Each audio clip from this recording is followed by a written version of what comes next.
With each passing day, millennials are getting more health conscious, and cycling is becoming a highly preferred way of not just commuting, but also as an exercise.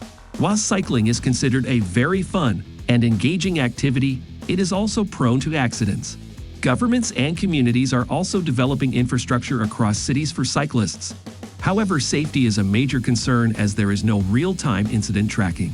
Introducing the RIOT BSM ONE, a battery-powered, compact IoT device that can be easily installed on any bicycle. This device is capable of automatically detecting accidents, fall, and collisions of the cyclist in real time and send it to the central cloud control platform using SIM or LoRa network.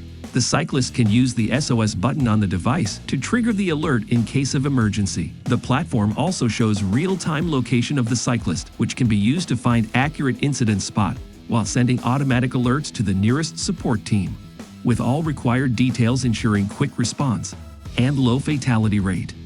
The cyclist can also get access to their performance data like distance traveled, cycling time, and riding skills. Make cycling safe with RIOT BSM ONE.